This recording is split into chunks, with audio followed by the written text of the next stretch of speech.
high school teacher in Georgia was dead in the road outside his own home after what began as a simple prank.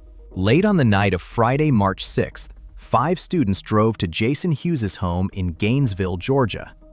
Investigators say the group was taking part in the prank tradition connected to prom season. They covered the trees and parts of the yard with toilet paper before preparing to leave. At around 11:40 p.m., Jason Hughes stepped outside. According to statements later shared by his wife, Laura Hughes, he was not stepping out in anger. She said he likely expected the prank and had gone outside hoping to catch the students in the act. At that point, the students were already leaving the property. Authorities say the group had arrived in 2 vehicles and began driving away as Hughes came outside the house. The road was wet from rain that night. As Hughes moved toward the street, investigators say he slipped and fell onto the roadway. At the same time, one of the vehicles, a pickup truck driven by 18-year-old Jayden Ryan Wallace, was pulling away from the property. In the darkness and confusion of that moment, Hughes was struck and run over by the truck. What had started as a prank ended in a matter of seconds. Authorities say the students did not flee the scene after the collision. Instead, they stopped their vehicles and rushed to help. Investigators say the group attempted to provide aid while waiting for emergency responders to arrive. Jason Hughes was transported to a nearby hospital, but he died from his injuries. News of the tragedy quickly spread through the school community. Students who had seen their teacher only days earlier in class were suddenly confronted with the reality that he was gone. The prank that had brought the group to the house had turned into a fatal incident no one had expected. Jason Hughes was a math teacher and coach at North Hall High School in Hall County, Georgia, about an hour northeast of Atlanta. He was 40 years old. Outside the classroom, Hughes was a husband and a father of 2 young boys.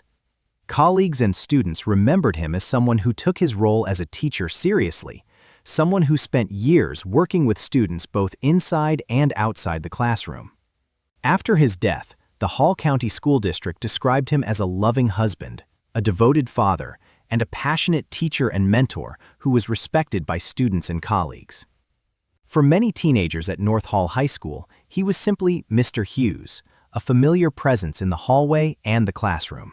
No one in that community expected his life to end on a quiet neighborhood road outside his own home. This can't be real, there's no way this happened. I just saw him this week, and I went to take a test and I borrowed a Chromebook from his room. There's no way this is happening. At North Hall High School, the weeks leading up to prom sometimes came with a tradition students referred to as junior-senior wars. During this time, groups of students played pranks on each other.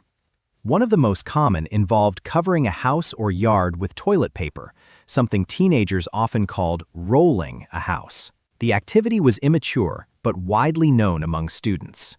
Still, the school district had recently warned families about prank activities escalating during prom season. Administrators urged students to avoid behavior that could cause damage or create dangerous situations. Following the incident, the Hall County Sheriff's Office launched a formal investigation. The driver of the pickup truck, 18-year-old Jayden Ryan Wallace, was taken into custody. He was charged with first-degree vehicular homicide and reckless driving. He also faced misdemeanor charges for criminal trespass and littering connected to the prank. The 4 other students who had been with him were also arrested. Authorities identified them as Elijah Tate Owens, Aiden Hucks, Anna Catherine Luke, and Ariana Cruz.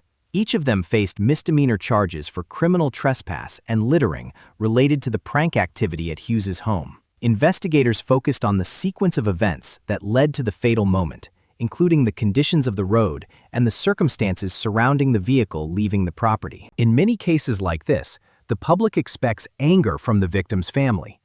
But Jason Hughes' wife responded in a way that surprised many people.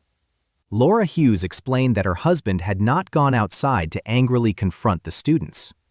She said he cared about young people and likely stepped outside simply hoping to catch them in the act. She also explained that the road had been wet and slippery from rain when the incident happened. More striking was what she said about the students involved. Laura Hughes publicly expressed hope that the students' lives would not be destroyed by what happened that night. She said allowing their futures to be ruined would go against the way her husband had spent his life investing in the lives of young people.